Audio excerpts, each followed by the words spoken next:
Hello বন্ধুরা, welcome back to my channel. আমি তোমার সাথে রয়েছি মাদ্রাসা এডুকেশন এবং আজ আমি ক্লাস টুয়েলভ সেমিস্টার 3 জিওগ্রাফি যে তোমাদের একটা সাবজেক্ট রয়েছে, সেই জিওগ্রাফি সাবজেক্টের একটা সম্পূর্ণ মডেল সেট নিয়ে কিন্তু আলোচনা করব। কাজে ভিডিও স্কিপ না করে প্রথম থেকে শেষ অবধি দেখো। চ্যানেল যদি নতুন হবে তো চ্যানেলটা সাবস্ক্রাইব করে পাশে দেখো, আর যারা সাবস্ক্রাইব করে তাদেরকে অসংখ্য ধন্যবাদ। তাছাড়াও এই ভিডিও যে প্রশ্নগুলো আমি আলোচনা করবো, একটা মডেল সেটে 35টা প্রশ্ন, তার পিডিএফটা তোমরা কীভাবে সম্পূর্ণ কিন্তু আলোচনা করে দেবো, উত্তর সহ আলোচনা করব এবং আশা করা যায় এখান থেকে তোমরা পরীক্ষাতে কিছু নাম্বার হলেও তুলে নিতে পারবে। তাছাড়া সবথেকে বড় কথা হচ্ছে তোমাদের প্রিপারেশানটা কীরকম সেটা কিন্তু তোমরা এই সেটটা সম্পূর্ণ করলে কিন্তু বুঝতে পারবে। ভিডিওটা একটু লং হবে, কাজে স্কিপ না করে প্রথম থেকে শেষ দেখো। সো স্টুডেন্ট, বেশি না কথা বাড়িয়েছি, ভিডিওটা শুরু করা যাক। তোমাদের যে সরাসরি পিডিএফ ফাইল, সেই পিডিএফ ফাইলটা কিন্তু আমি ওপেন করে নিয়েছি। এখানে ফার্স্ট অফ অল আমি তোমাদের যে প্রশ্নটি আলোচনা করব সেটা হচ্ছে যে একটা তোমাদের স্তম্ভ, এখানে যে চারটে বিষয় স্তম্ভের কথা তুলে দেওয়া রয়েছে, এখানে সরাসরি উত্তর করে দেওয়া আছে। ঠিক আছে, তোমরা জাস্ট এই প্রশ্নগুলো একটু খেয়াল করবে। এটা হয়তো এমসিকিউ আকারে আসতে পারে অথবা তোমাদের মিলানো আকারে কিন্তু আসতে পারে। প্রথম হচ্ছে মহীশূর তত্ত্বের মতবাদ হচ্ছে আলফ্রেড ওয়েগনার। জোয়ারি বল হচ্ছে মহাদেশীয় পশ্চিমে সঞ্চালন। বৈষম্যমূলক অভিকর্ষ বল হচ্ছে মহাদেশীয় উৎপাদন সঞ্চয়।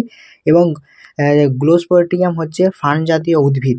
2 নম্বর তোমরা প্রশ্নটা দেখো, পৃথিবীর সমস্ত মহাদেশগুলি একত্রিত হয়ে প্যানজিয়া গঠন হয়েছিল কোন উপযুগে? না কার্বনিফেরাস উপযুগে। তারপরে হচ্ছে যে নিম্নলিখিত যে বিষয়গুলো দেওয়া রয়েছে তার মধ্যে পুঞ্জিত ক্ষয়ের মানে উদাহরণ দিতে বলেছে। এখানে এই পুঞ্জিত ক্ষয়ের উদাহরণটা কিন্তু সবথেকে বেশি ইম্পর্টেন্ট। মৃত্তিকা বিসর্পণ, ট্যালিস বিসর্পণ, সলিফ্লাকশন, শিলা বিসর্পণ।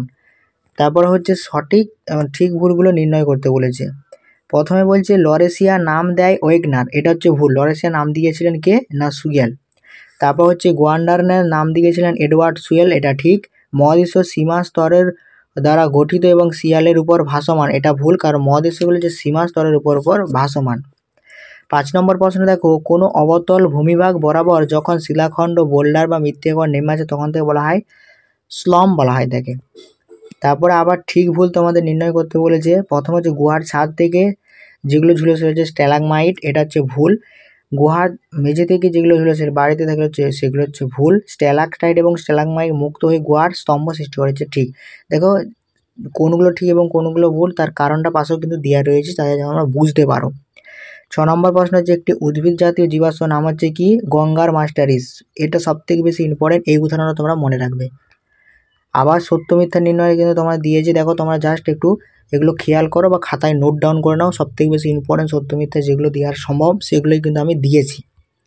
তারপর বিবৃতি ব্যাখ্যা দেখো দিয়েছে, সেগুলোও তোমরা কিন্তু একটু খেয়াল করে নাও বিবৃতি এবং ব্যাখ্যার মধ্যে কী কী দিয়েছে। তারপর 16 নম্বর প্রশ্ন হচ্ছে যে সিলুরিয়া উপযুগের উত্তর মেরু অবস্থান করে কোথায়?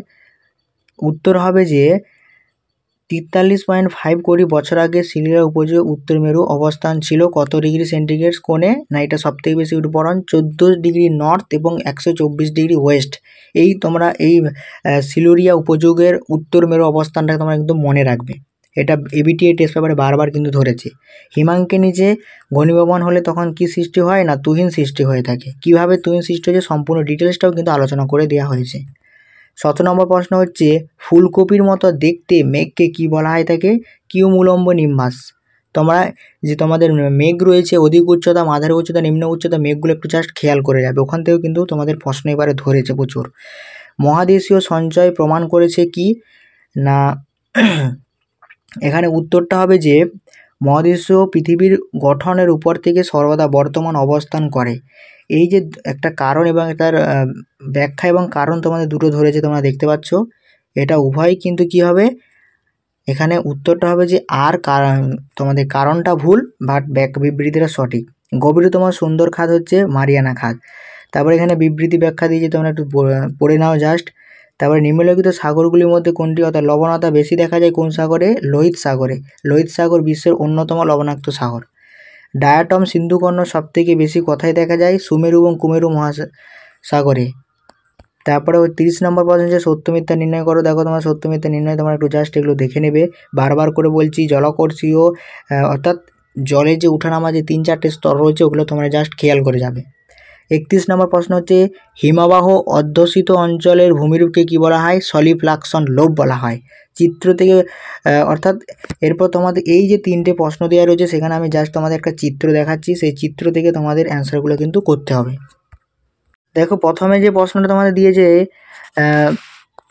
33 নম্বর প্রশ্ন তোমরা দেখতে পাচ্ছ, যেখানে 33 নম্বর প্রশ্ন। এই 33 নম্বর প্রশ্নে দেখো এখানে একটা ম্যাপ দিয়েছে, এই ম্যাপের 1, 2, 3 নম্বর স্থানগুলো কী কী সেটা কিন্তু আমাদেরকে নির্ণয় করতে হবে। জাস্ট একটু তোমাদের একটু খেয়াল করে তোমরা কিন্তু অ্যান্সারটা আমাকে কমেন্ট বক্সে জানাবে, ঠিক আছে? আমি এই অতটা করে দিচ্ছি না, কারণ এটা ম্যাপ, তোমাদের নলেজটা কত ভূগোল নিয়ে জাস্ট আমাকে কমেন্টে জানিও।